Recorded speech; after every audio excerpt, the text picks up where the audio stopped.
Russia's brutal aerial assaults have reportedly shattered the morale of Ukrainian troops.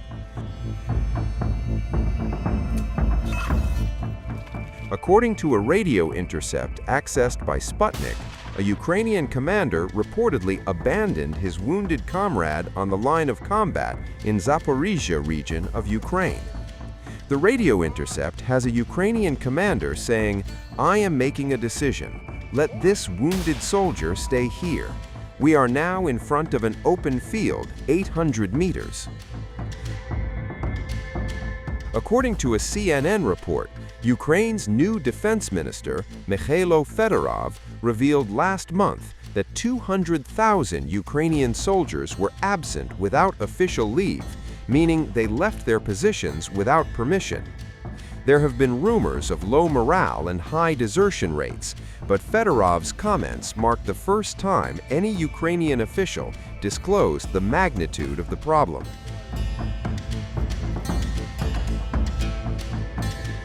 Russia continues its aerial attacks on Ukraine amid U.S.-brokered negotiations, with the latest round of talks scheduled to be held this week in Geneva.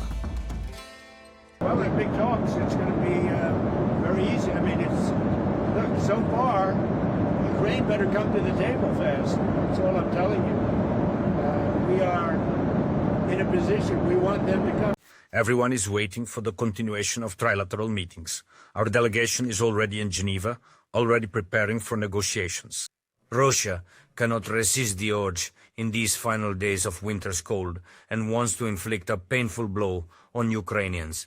The more evil Russia commits, the harder it will be for anyone to negotiate with them. Our partners must realize this. This primarily concerns the United States. Soon, we will be celebrating. This time the intention is to engage in discussions covering a much broader spectrum of issues, including specifically the primary concerns. These primary concerns, which pertain to both territorial matters and all other related aspects, are in essence directly linked to those very demands that we currently hold.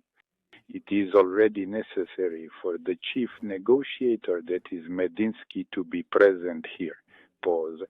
Indeed, the delegation will be expanded this time. In addition to Medinsky, Deputy Minister Galuzin and other officials will be there.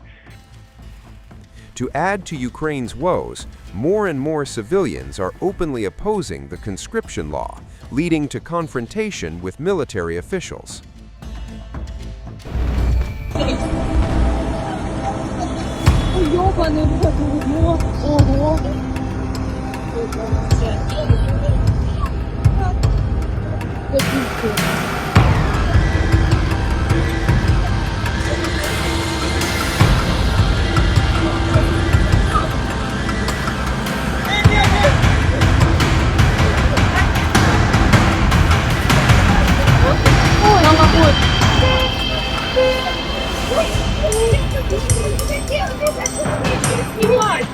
On the streets of Ukraine, the war is no longer just at the front lines. It is unfolding in neighborhoods, at traffic lights, and in broad daylight. Fresh videos circulating online appear to show chaotic and sometimes violent confrontations between civilians and military conscription officers, as Kyiv intensifies its compulsory mobilization drive to offset battlefield losses.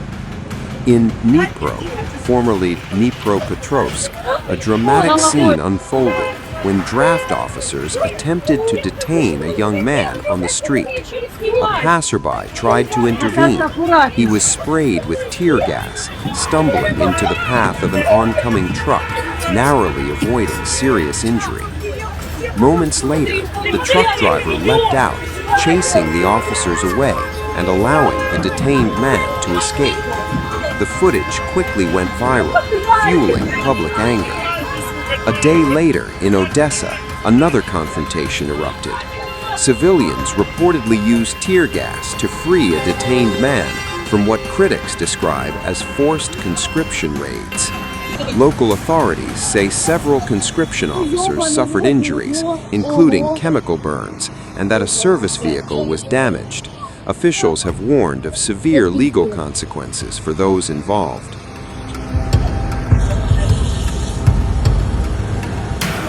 Ukraine's government insists many such incidents are exaggerated or manipulated.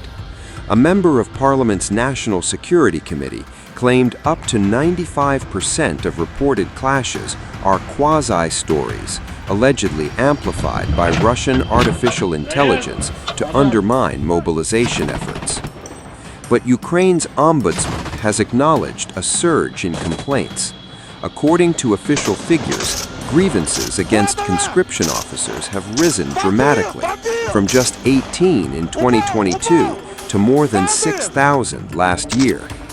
He confirmed investigations into cases involving alleged excessive force, including the reported death of a 55-year-old during detention earlier this month. The term bussification, referring to allegations of recruits being forcibly placed into vehicles, was even named Ukraine's Word of the Year in 2024. Meanwhile, casualty and desertion figures remain contested and politically charged, with both Ukraine and Moscow offering sharply different accounts.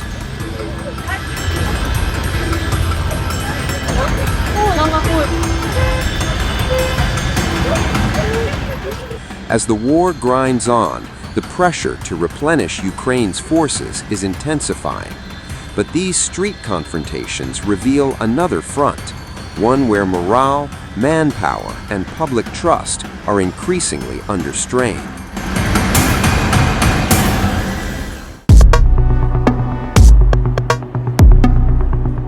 Kyiv is shivering, not just from winter's brutal grip, but from something far more dangerous. Massive power outages are sweeping across the city as waves of Russian drone and missile strikes hammer the country's energy grid. Moscow says the attacks are retaliation, targeting weapons production and infrastructure after what it calls Ukrainian strikes on Russian civilian sites. But for millions of Ukrainians, the result is the same: darkness and cold. Kyiv Mayor Vitaly Klitschko now warns the stakes could not be higher. In a stark admission to Financial Times, he says the question of Ukraine's survival as an independent nation is still open, and the crisis is no longer just military, it is political. Klitschko is openly accusing President Volodymyr Zelensky of undermining the city's response. He claims the central government has interfered with municipal authority, appointing military-civilian administrations and blocking coordination efforts. Zelensky, whose presidential term expired in 2024 but who remains in power under martial law, had criticized Kyiv for lagging behind other cities in handling outages. Klitschko calls that claim unfounded and says requests for direct talks were ignored. As Kyiv struggles with blackouts and political fractures, Russia claims fresh momentum on the battlefield. Army Chief Valery Gerasimov says Russian forces seized 12 eastern villages in just 2 weeks of February, despite severe winter conditions,